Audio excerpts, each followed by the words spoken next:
Hello everyone, now I will show you how to set up your D-Link router. And before I start, I would like to remind you that if my video helps you, please support my work. I send half of all donations to animal shelters. All the details are in the description below. So the first thing that you will need to do is to turn on your router. Take the power adapter. Plug one end of the power adapter into an outlet and the other into the router.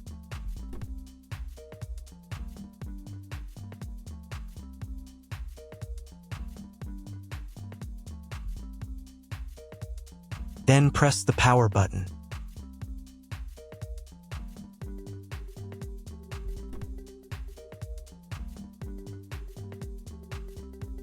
When the router is turned on, the power indicator will be lit.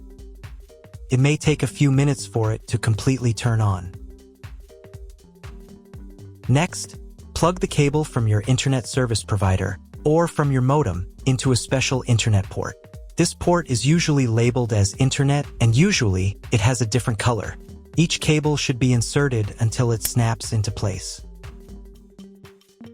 Now you need to restore the router to its factory settings. Hold down the reset button on the router for 10 seconds. Wait until the indicator lights on the router start flashing. At times, this button is found inside the router casing to prevent it from being pressed by mistake. In this case, use a slim object to press it down.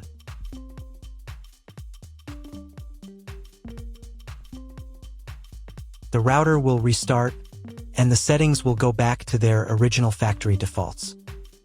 Plug one end of the Ethernet cable provided with the router into one of the LAN ports.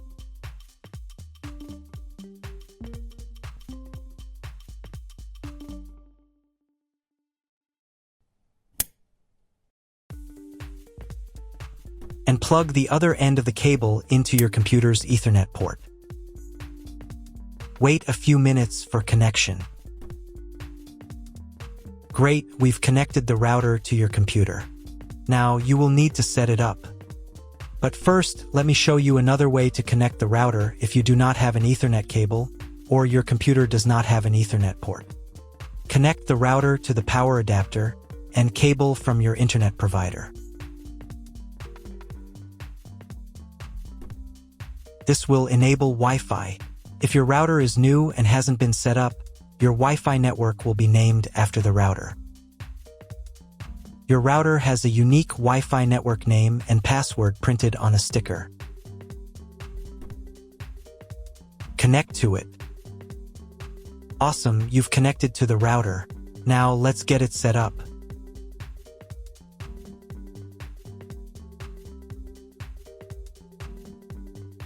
First, open your web browser and visit the URL you see on the screen. Use the URL bar instead of the search bar.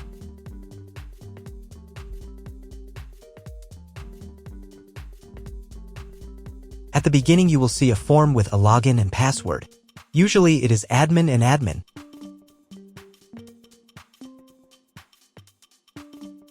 If these credentials are wrong, then find label on your router. The credentials are often printed on the bottom of the device.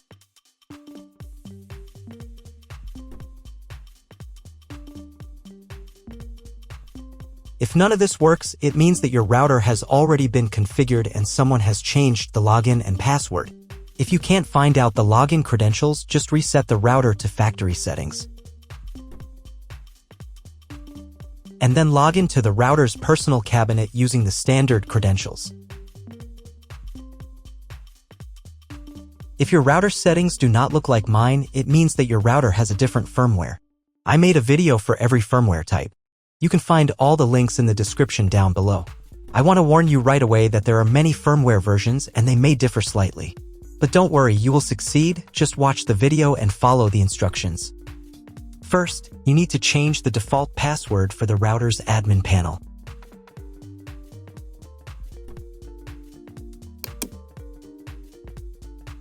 Now log in to the router's admin panel again using the new password.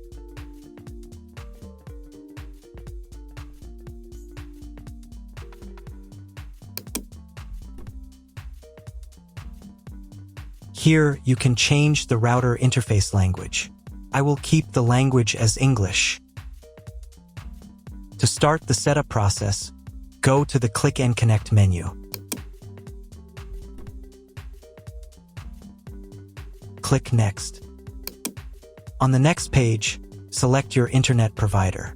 From the provider drop-down list, select your country and operator if you are going to configure a 3G network connection, or leave the manual value if you are going to configure a WAN connection of another type or want to specify all settings for your 3G WAN connection manually.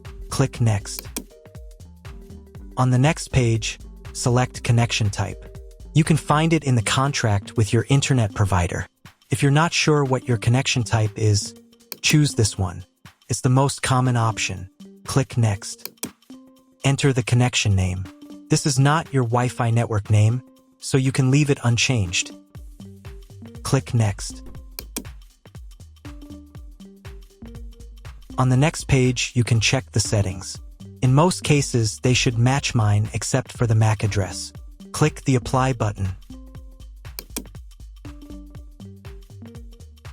Wait a few minutes while the router checks the settings. After the check, click Next.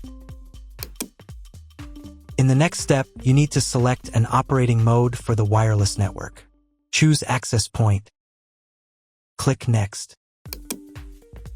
Then enter the name of the access point. This will be the name of your Wi-Fi network. Click Next. On the next page, you need to set a password for your Wi-Fi network.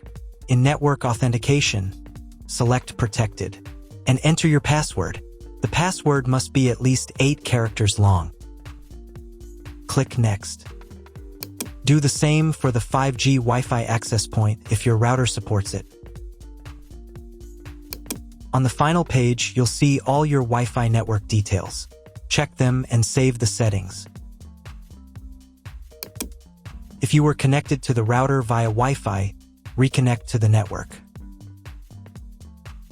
If your ISP provides a service to IPTV, you can connect a set-top box directly to the router without using additional equipment. If you are not going to use IPTV, click Skip to Next.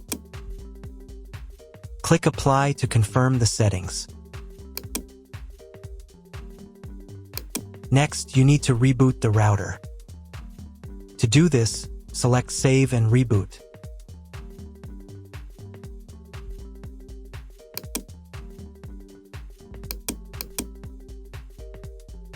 Wait a few minutes for the router to fully restart. Now check if the internet is working. Just try to Google something. If there's no internet at this stage, call your internet provider. They will tell you your connection type and what other settings need to be configured. That's all. If my video was useful, please support my work. I donate half of all donations to shelters. You can find more details in the description below.